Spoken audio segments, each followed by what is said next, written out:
ان کی بھی مدد طلب کی ہے تاکہ یہ جو SOPs ہیں ان کے اوپر مکمل طور پہ اور اچھے طریقے سے عمل درآمد ہو سکے۔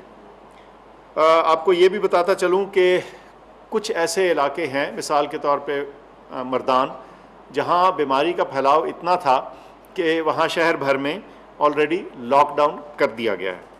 اور اس سے یہ بھی چیز واضح ہوتی ہے کہ اگر بیماری کا پھیلاؤ بڑھتا رہا اور ہمارے SOPs میں خاطر خواہ بہتری سامنے نہ آئی تو باقی کچھ شہروں میں بھی لاک ڈاؤن کو کنسیڈر کیا جا سکتا ہے۔ اور یہ جو انٹرونشنز ہیں، یہ جو تمام اقدامات ہیں جو ہم نے کیے ہیں، اس کا مؤثر طریقے سے استعمال اگر نہ ہوا تو یہ بھی ممکن ہو سکتا ہے۔ اس کے علاوہ یہ بھی آپ کو بتاتا چلوں کہ NCOC میں ہمیں مختلف علاقوں کی الگ سے انفارمیشن آ رہی ہوتی ہے۔ ان کے اعداد و شمار، ملک بھر کے اکٹھے اعداد و شمار تو ہوتے ہیں، لیکن ایک شہر سے دوسرے شہر کا فرق اور کہاں وبا کی کیا صورتحال ہے یہ بھی ہمارے سامنے ہوتی ہے۔ یہ بھی پتہ ہوتا ہے کہ جو SOPs ہیں ان کو فالو کرنے کی جو کمپلائنس ہے وہ کس پراپر طریقے سے ہو رہی ہے یا نہیں ہو رہی، وہ بھی چیز واضح ہوتی ہے۔ اور آخر میں ہمیں اس شہر یا اس علاقے کا جو ہیلتھ کیئر سسٹم ہے اس کے اوپر جو دباؤ ہے اس کا اندازہ بھی ہوتا ہے۔ تو ان تین چیزوں کو مد نظر رکھ کے آئندہ کے فیصلے لیے جائیں گے۔ تو میری آپ سے گزارش ہے کہ آپ NCOC کے فیصلوں کو اور اس سارے طریقہ کار پہ اپنا بھروسہ رکھیں، کیونکہ اس میں خاصی باریکی اور خاصا ڈیٹا اور خاصی انفارمیشن موجود رہیں۔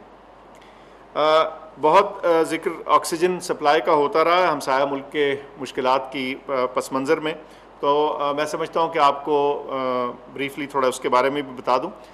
اس ساری چیز کے لیے ایک ہماری کمیٹی خاص موجود ہے NCOC کے اندر جو اس پہ نظر رکھے ہوئے ہے اور اس تمام معاملے کو بہتر اور امپروو کرنے کی بھی کوشش کر رہی ہے، اور آئندہ خدا نخواستہ اگر یہ بیماری بڑھتی ہے تو اس کی تیاری بھی مکمل کر رہے ہیں۔ اس میں جو موجودہ پلانٹس ہیں ان کی ریگولر مانیٹرنگ شروع ہے۔ اس کے علاوہ جو اضافی کیپیسٹی ہے ملک بھر میں، اگر کوئی اضافی پلانٹس کے ذریعے ہو سکے اس ساری چیز کو بھی دیکھا جا رہا ہے۔ بہت ذکر ہوتا رہا سوشل میڈیا میں پاکستان سٹیل مل کے پلانٹ کا، تو نہ صرف کہ اس کو دیکھا جا رہا ہے بلکہ اس طرح کے دیگر آپشنز جو ہیں ملک بھر میں جو اور موجود ہیں ان کو بھی فعال بنانے کے بارے میں انجینئرز اس وقت بھی موجود ہیں اور کام کر رہے ہیں اس چیز کو دیکھنے کے لیے۔ اس کے علاوہ اگر بہت ضرورت پڑتی ہے تو ہمیں اپنی جو انڈسٹری ہے اس سے، نان اسینشل جو انڈسٹری ہے اس سے کچھ ڈائیورشن کا بھی طریقہ ہمارے پاس موجود ہے۔ علاوہ ازیں امپورٹ مختلف ممالک سے جو ہے وہ ممکن بھی ہے، اور اس کے اوپر ایک گفتگو جاری ہے اور اس میں اس کو ممکن بنایا جائے گا۔ میں بہت ڈیٹیل میں اس وقت یہاں نہیں جا رہا۔ اس کے علاوہ آکسیجن کی سپلائی ہونا اپنی جگہ ہے، لیکن جیسے آپ نے دیکھا دوسرے ممالک میں کہ اس کی لاجسٹکس جو ہے، اس کو پلانٹ سے ہسپتال تک پہنچانے کی فراہمی کا جو مرحلہ ہے وہ بھی بہت اہم ہوتا ہے، اور اس کے بارے میں بھی چاہے ٹرکس ہوں، ان کے ڈرائیورز ہوں، اور جو دیگر لاجسٹکس کے اسپیکٹس ہیں ان کے اوپر بھی نظر ہم رکھے ہوئے ہیں، اور اس کو انشور کرائیں گے انشاءاللہ کہ کسی دوران بھی اس میں کوئی کمی نہ آئے۔ اس کے علاوہ ہم آج NCOC کے پلیٹ فارم سے اور وزارت صحت کے پلیٹ فارم سے گائیڈ لائنز ایشو کریں گے، جس میں یاد دہانی ہوگی اور تھوڑی باریکی ہوگی۔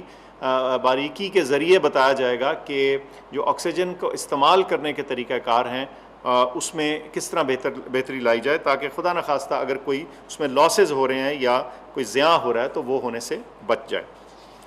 اب کچھ گفتگو ویکسینز کے حوالے سے۔ ہماری ویکسین کا جو رول آؤٹ ہے اس کا استعمال جو ہے وہ بغیر کسی توقف کے اور بغیر کسی رکاوٹ کے چل رہا ہے۔ ہم نے بڑے ٹرانسپیرنٹ طریقے سے، شفاف طریقے سے آپ کے سامنے سارا طریقہ کار رکھا ہے، اور کہ یہ کیسے ویکسینز پروکیور کی گئی ہیں اور آئندہ کیسے کی جائیں گی۔ لیکن مجھے لگتا ہے کہ اس معاملے میں شاید ہم نے یہ آپ کو کافی نہیں بتایا، چنانچہ اس میں کچھ کنفیوژن چلتا رہا ہے اور اس میں کچھ مس انفارمیشن یا غلط انفارمیشن جو ہے وہ بھی سپریڈ کی گئی ہے۔ پہلی تو بات میں کلیئر کر دوں کہ ایک تاثر دیا جا رہا ہے کہ حکومت صرف ڈونیشنز یا تحفے میں آئی ہوئی ویکسینز کے اوپر انحصار کر رہی ہے۔ یہ بالکل غلط ہے۔ کچھ چیزیں آپ کے سامنے رکھتا ہوں۔ ہم 3 مختلف ویکسین مینوفیکچرر سے آلریڈی ان ویکسینز کی خرید کر رہے ہیں۔ 30 مارچ سے 3 ملین یعنی 30 لاکھ ویکسین ڈوزز خرید کی جا چکی ہیں۔ ہم نے اس کے علاوہ سائن کر لی ہیں ڈیلز اضافی 30 ملین ڈوزز کی یعنی 3 کروڑ ڈوزز کی، جس میں ایک ڈیل ایسی ہے جس میں جو تھوڑی ٹرانسفر آف ٹیکنالوجی ہے وہ بھی پاکستان میں آئے گی، یعنی جو ویکسین ہے وہ کانسنٹریٹڈ فارم میں آئے گی اور پاکستان میں فل ہوگی، یہ کینسائنو کمپنی کے ساتھ ہے۔ اس کے برعکس 1.7 ملین یعنی 17 لاکھ ڈوزز جو ہیں وہ حکومت چین کی طرف سے بطور تحفہ یا بطور گرانٹ آئی تھی، تو وہ اپنی جگہ اور ہم شکر گزار ہیں ان کے کہ ان کی وجہ سے ہمارا پروگرام ویکسینیشن کا شروع ہوا۔ لیکن یہ کہنا کہ صرف حکومت پاکستان اس انتظار میں ہے کہ کوئی ہمیں تحفے میں یا گرانٹ میں دے دے تو ہم تبھی ویکسین لگائیں گے، نہ صرف کہ یہ غلط ہے بلکہ مس لیڈنگ ہے۔ اور میں پھر دوبارہ بتا دوں 30 مارچ سے 3 ملین پرچیزڈ ویکسینز ہو چکی ہیں اور 30 ملین کی اضافی ڈیلز ہم سائن کر چکے ہیں۔ یہ ذہن میں رہے کہ دنیا بھر میں ویکسین کی شارٹیج ہے، کمی ہے۔ اس کی وجہ یہ ہے بیماری کا پھیلاؤ ہے، بہت سارے بڑے ممالک میں بیماری تیزی سے پھیل رہی ہے اور ایک نیڈ اور ڈیمانڈ ہے ویکسینز کی اضافی ڈوزز کے لیے، اور گلوبل سپلائی جو ہے وہ اتنی نہیں کہ ان تمام ڈیمانڈز کو فل فور کیٹر کر سکے۔ تو اس وجہ سے بہت بھی ویکسین کا رول آؤٹ جو ہے وہ توقف کا یا رکاوٹ کا شکار رہا ہے۔ امیر ترین ملک مثال کے طور پہ کینیڈا یا آسٹریلیا میں بھی یا ان کو اپنی ویکسین کچھ روکنی پڑی ہے یا اس کو سلو ڈاؤن کرنا پڑا ہے، صرف اس لیے کہ ان کے پاس ویکسین کی سپلائی نہیں تھی، اور یہ باوجود اس کے کہ انہوں نے بہت سارا پیسے کے ذریعے پہلے سے بکنگ کرا رکھی تھی، تو اس ایڈوانس بکنگ کے باوجود جو فراہمی ہے وہ اس واضح طریقے سے ان کے پاس نہیں ہو سکی۔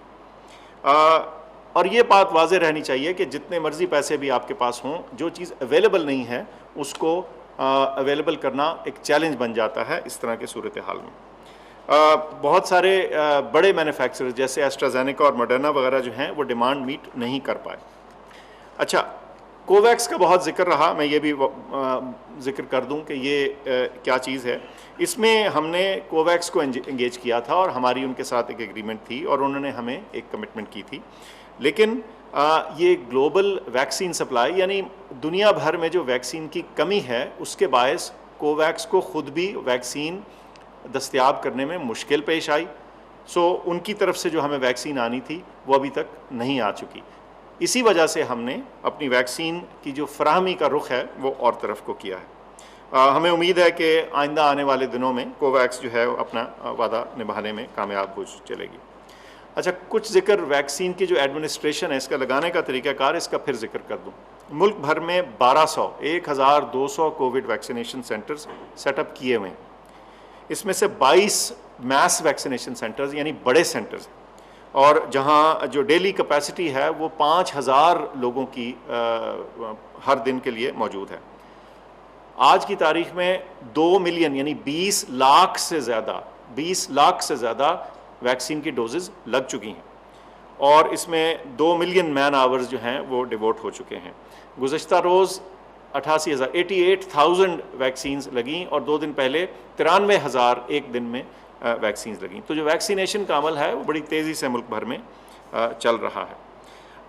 یاد رہے کہ 50 سے زیادہ سال والے عمر کے لوگوں کی ویکسینیشن چل رہی ہے، لیکن کل سے 50 سے اوپر سے زیادہ سال والے لوگوں کے لیے واک ان فیسلٹی ہے، یعنی آپ 1166 پہ اپنا CNIC میسج کریں اور قریبی ویکسینیشن سینٹر میں جا کے ویکسین لگائیں۔ گویا آپ کو اپوائنٹمنٹ کی ضرورت نہیں ہے بلکہ آپ واک ان کے طور پہ یعنی آپ وہاں پہنچ جائیں، صرف 1166 پہ اپنا نمبر CNIC میسج کریں تو آپ کو ویکسین لگ سکتی ہے۔ جو ویکسینیشن سینٹرز کی لسٹ ہے وہ ویب سائٹ جو ہے ncoc.gov.pk اس پہ موجود ہے۔ اور یہ بھی یاد کراتا چلوں کہ ویکسینیشن سینٹر جمعے کو بند ہوتے ہیں لیکن اتوار کے روز کھلے ہوتے ہیں، تو اور افطار کے بعد بھی ان کے ٹائمنگز موجود ہیں۔ دوسری جو اہم آپ کو بات بتانی تھی کہ آج سے 40 سال سے زیادہ والے لوگ جو ہیں، جو ہمارے پاکستانی سٹیزنز ہیں، ان کے لیے ویکسینیشن کی رجسٹریشن کھول دی گئی ہے۔ ابھی ان کی ویکسینیشن نہیں شروع ہو رہی، آج سے ان کی صرف رجسٹریشن شروع ہو رہی ہے، لیکن انشاءاللہ آئندہ کے لیے آپ انسٹرکشنز کی ہدایات کا انتظار رکھیے اور ہم آپ کو بتائیں گے کہ کیا کرنا ہے۔ آخر میں یہ بتاتا چلوں کہ ویکسینیشن بہت اہم ہے، اس کو ضرور لگوائیے، لیکن اتنے بڑے ملک میں اس وقت اس بیماری کے پھیلاؤ کے لیے جو اس وقت سب سے مؤثر چیز ہمارے ہاتھ میں ہے وہ ہمارے SOPs ہیں۔ اس میں ماسک کا استعمال، میں آپ سے چونکہ کھلے کمرے میں دور سے بات کر رہا ہوں، کیمراز دور ہیں، تو یہ میں ماسک سامنے رکھ کے آپ کو بتا رہا ہوں، ماسک کا استعمال کیجئے، کم از کم 6 فٹ کا فاصلہ رکھیے، بے وجہ اپنے گھر سے باہر نہ جائیے۔ یہ وہ دن نہیں ہے، میرے خیال سے ہمیں کوشش کرنی چاہیے کہ اس وقت کو گزار لیں، انشاءاللہ بہتر دن آئیں گے۔ ہجوم میں خدا را نہ جائیے۔ ہم کئی دفعہ سوشل میڈیا پہ تصاویر اور ویڈیوز دیکھتے ہیں جہاں کندھے سے کندھا لگ رہا ہے اور لوگ ہجوم میں کھڑے ہیں، یہ سخت خطرناک چیز ہے، اس کو پلیز اوائڈ کریں۔ جہاں ہجوم ہو اس جگہ کو مکمل طور پہ اوائڈ کرنے کی کوشش کریں، اور انشاءاللہ اس دفعہ رمضان اور عید سادگی سے گزارنی ہوگی تاکہ ہم اس بیماری کے اوپر سے مقابلہ کر سکیں اور اس مشکل سے مقابلہ کر سکیں، اور اب اس مرحلے کے ذریعے ہم سرخرو ہو کے آگے آئیں۔ آپ کی توجہ کا بہت شکریہ۔